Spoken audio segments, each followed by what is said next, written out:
नमस्कार। संतोष की रिपोर्ट में आप सबों का स्वागत है। और आज हम संतोष की रिपोर्ट में बात बिहार की राजनीति की कर रहे हैं। उस राजनीति की जो दशकों तक कह सकते हैं कि एक खास विचारधाराओं के आधार पर गठजोड़ बना रहा, वो गठजोड़ आज टूटता हुआ दिख रहा है। जी हाँ, हम बात आरजेडी और कांग्रेस के बीच की कर रहे हैं। जिस तरीके से दिल्ली में पार्लियामेंट हाउस में अडानी को लेकर कांग्रेस हमलावर है, राज्यसभा में धनकर को लेकर हमलावर है, उस बीच जिस तरीके का रवैया आरजेडी का देखने को मिल रहा है, उससे कहीं न कहीं कांग्रेस सहज नहीं है। और पहली बार कांग्रेस, या यूं कहें कि दशकों बाद कांग्रेस फ्रंट फुट पर खेलते हुए दिख रहा है।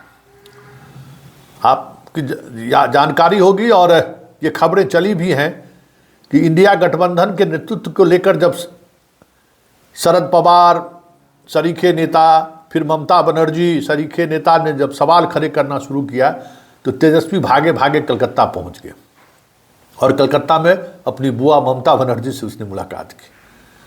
बात वहीं तक नहीं रही, लालू ने कल बयान भी दे दिया कि ममता बनर्जी को नेतृत्व करना चाहिए। सीधे सीधे कांग्रेस को चुनौती थी।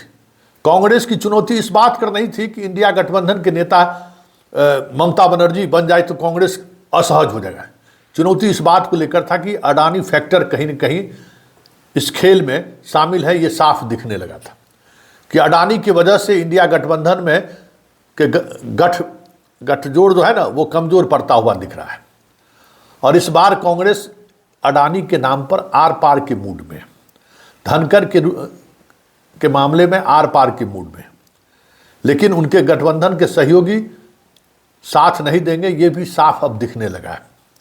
इस इशू को लेकर कुछ तस्वीरें भी जो सामने आई है, और खास करके राजद ने जो अपने ट्विटर हैंडल से कुछ तस्वीरें जारी की हैं, वो तस्वीरें अब कहीं न कहीं बयां करने लगी है कि गठबंधन का पर गांठ बनता जा रहा है अडानी को लेकर। और अडानी से प्यार लालू परिवार का स्वाभाविक गुण है।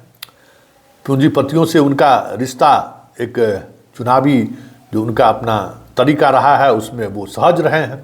इसलिए अडानी से जब यहाँ आंदोलन शुरू हुआ था, याद होगा आपको, बिजली मीटर को लेकर, स्मार्ट मीटर को लेकर, किसका वो स्मार्ट मीटर है, कहाँ गया वो आंदोलन, कैसे बीच में वो आंदोलन बंद हो गया, ये बहुत सारी बातें हैं।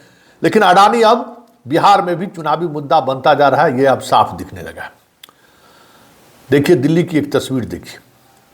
संजय यादव ने अपने ट्विटर हैंडल में और आरजेडी के ऑफिशियल ट्विटर हैंडल पर यह तस्वीर जारी की गई है।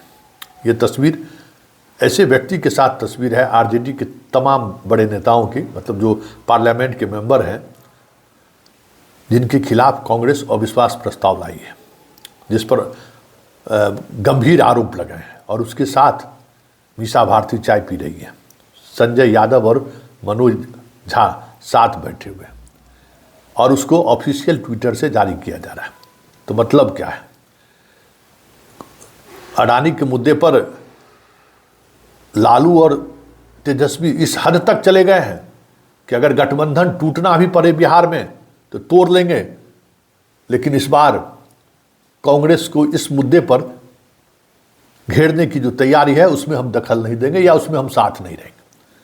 आखिर इसकी वजह क्या है, क्यों इस हद तक तेजस्वी लालू यादव पहुंच गए हैं कि अब आर पार हो जाए? क्यों गठबंधन? क्योंकि ये सीधे सीधे तौर पर गठबंधन तोड़ने वाली बात हो रही है। क्योंकि जो ममता बनर्जी या शरद पवार या फिर लालू यादव और तेजस्वी यादव का जो बयान आया है, उस बयान के बावजूद भी कांग्रेस अपने स्टैंड से एक कदम भी पीछे हटता हुआ नहीं दिख रहा है। मतलब पूरी कोशिश हो रही है गठबंधन तोड़ने को लेकर कि इंडिया गठबंधन पोल टूट जाए पूरी तरह से। सदन में भी जिस तरीके से अब राहुल गांधी जा रहे थे, जहां मुसलमानों के मस्जिद पर हमला हुआ था यूपी में, वहां, और जब अभी तक चर्चा इस विषय पर पार्लियामेंट में होने देने को तैयार नहीं थे, लेकिन जैसे ही राहुल कूच किए, वहां अखिलेश यादव को बोलने की अनुमति दे दी गई। मतलब सदन के अंदर भी, सदन के बाहर भी, और जो वर्ग है, पैसे वाला वर्ग है, जो चाहता है कि चीज़ें बनी रहें, वो जिस ताकत का इस्तेमाल कर रहा है ना, उस ताकत का इस्तेमाल के सामने ऐसी पार्टियां, खास करके जो रीजनल पार्टी है, उसके सहारे कांग्रेस पर दबाव बनाना चाह रही है। ये अब साफ दिख रहा है। लेकिन कांग्रेस जिस तरीके से फ्रंट फुट पर खेल रही है, ऐसे में तेजस्वी और उनके परिवार के द्वारा जो तस्वीर और बाइट बार बार दिया जा रहा है, क्या कांग्रेस अब डरने वाली नहीं है, या फिर कांग्रेस समझौता के मूड में नहीं है? किसी दौर में लालू परिवार कांग्रेस के दूसरे रास्ते से मैडम तक पहुंच जाते थे, मैडम उनकी बात मान भी लेते थे। लेकिन क्या इस बार आर पार का मुकाबला तय है? क्योंकि कांग्रेस का ये बयान आया है कि 50-50 सीटों पर चुनाव होगी। जितने सीटों पर आरजेडी लड़ेगी, उतने ही सीट पर कांग्रेस भी लड़ेगी। पार्लियामेंट का ट्रैक रिकॉर्ड उसका आधार होगा। और बात सिर्फ यही नहीं, कांग्रेस ने रुका। आज कांग्रेस ने कह दिया, और ये कांग्रेस के जो बिहार प्रभारी हैं वो यूपी अमेठी से आते हैं और इनका राहुल परिवार से सीधा रिश्ता है। आज यहाँ तक बढ़कर कह दिए कि तेजस्वी के नेतृत्व में बिहार में सरकार बनेगी तो कांग्रेस का 2 डिप्टी सीएम बनेगा, एक अल्पसंख्यक, दूसरा सवर्ण। मतलब तेजस्वी की तारीफ भी कर रहे हैं, तेजस्वी को के साथ चुनाव लड़ने की बात भी कर रहे हैं। लेकिन जो सियासत है वो सियासत भी साधने से परहेज नहीं कर रहे। मतलब साफ है कि इस बार की राजनीति में अडानी फैक्टर सिर्फ केंद्र तक ही सीमित नहीं रहेगा, राज्य के अंदर भी अडानी फैक्टर ही महत्वपूर्ण रहेगा। ये साफ अब दिखने लगा है। अब देखना दिलचस्प होगा कि अडानी फैक्टर की वजह से जो इंडिया गठबंधन में रिश्तों में जो असहजता आई है, या जो रिश्ता अब मनमुटाव में बदलता जा रहा है, उसका असर चुनाव पर कितना पड़ेगा? या फिर कांग्रेस अकेले चुनाव लड़ने की ताकत रखता है क्या? या फिर कांग्रेस इसको लेकर किसी भी हद तक जाने को तैयार है क्या? बड़ा सवाल है। और उन तमाम सवालों के बीच जो एक बड़ी बात यह है कि अडानी फैक्टर को लेकर जिस तरीके से राहुल एग्रेसिव है, और अब राहुल के पास खोने के लिए कुछ नहीं है। जहां राज्यों के चुनाव में जो संभावनाएं थी, वो संभावनाएं अब खत्म हो चुकी है। अब जो जिन विधानसभा जिन प्रदेशों में होना है, वो प्रदेश बीजेपी शासित प्रदेश है। गुजरात हो, मध्य प्रदेश हो, राजस्थान, ये सब लोकसभा चुनाव से पहले उन सब इलाकों में चुनाव होना है। इसलिए अब राहुल को खोने के लिए कुछ नहीं है। और जो अडानी के नाम पर या अडानी के इशारे पर जो इंडिया ब्लॉक में जो गठबंधन में दरार की बात सोच रहे हैं, सबसे पहले उन्हीं का चुनाव सामने आने वाला है, चाहे वो बंगाल हो, बिहार हो, चाहे यूपी हो।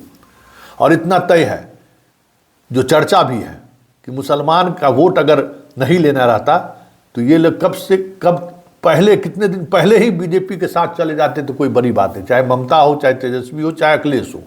समस्या मुसलमान वोटर है, और मुसलमान वोटर कहीं न कहीं इनको इस फोल्डर में बनाए रखने के लिए मजबूर हो रहे हैं। तब अडानी के इशू पे मुसलमान कितने कांग्रेस की इस रणनीति को समझते हैं, ये देखने वाली बात होगी। क्योंकि चीज़ें बदल रही हैं।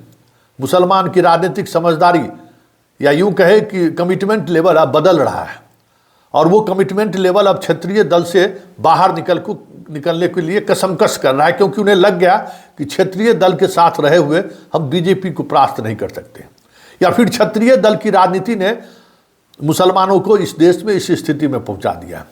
ये बातें अब मुसलमान आपस में मिलकर चर्चा भी करने लगे। ऐसे में सवाल उठना लाजमी है कि ट्विटर हैंडल पर संजय यादव या फिर आरजेडी ने जो तस्वीर जारी कर किसको चिढ़ाने की कोशिश कर रहे हैं, और क्या इस तरीके की बयान और तस्वीर जारी करके राहुल को बैकफुट पर लाना चाह रहे हैं? ये भी एक सवाल है कि आप अडानी पर सवाल करना बंद कर दीजिए। धनकर पर जो आप अविश्वास लाने की बात कर रहे हैं, उसको आप छोड़ दीजिए।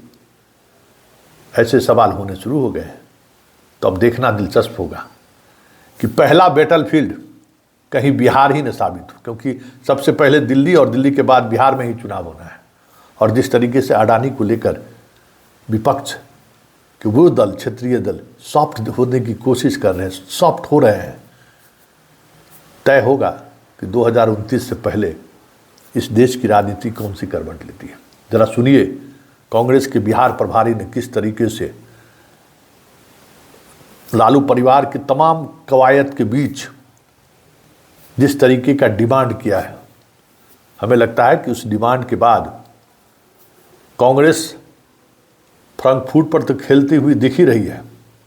आने वाले समय में लालू परिवार के लिए एक अलग तरीके की समस्याएं या एक अलग तरीके की नैरेटिव के सहारे घेराबंदी करने की शुरुआत कांग्रेस कर दे तो ये भी कोई बड़ी बात नहीं होगी। यह गठबंधन में जितने भी लोग हैं, ये गठबंधन विचारधारा के आधार पर बना है, सत्ता में हिस्सेदारी के लिए नहीं बना है। सांप्रदायिक शक्तियों को सत्ता से दूर रखने के लिए, सामाजिक न्याय के एजेंडा को मजबूत करने के लिए बना है।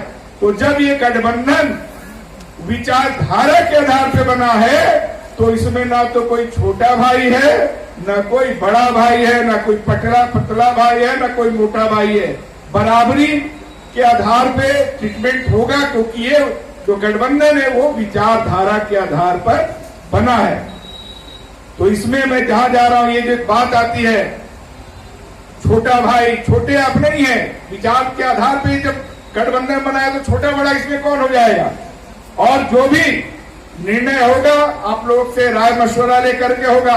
अभी लोकसभा के चुनाव स्ट्राइक रेट देख करके टिकट का बंटवारा होगा, ये मैं आप लोगों को आश्वासन दे रहा हूं। ये पार्टी के तरफ इंडिया गठबंधन और कांग्रेस पार्टी पूरी तरह से तैयार है। कभी भी चुनाव होगा हम लोग जनता के बीच जाएंगे और दो एजेंडे खास तौर से हम लोग लेके जा रहे हैं कि भागीदारी का सवाल सबसे अहम सवाल है। तेजस्वी यादव जी मुख्यमंत्री बनेंगे तो एक डिप्टी सीएम मुस्लिम समाज से और एक डिप्टी सीएम सामान्य वर्ग से कांग्रेस पार्टी देगी।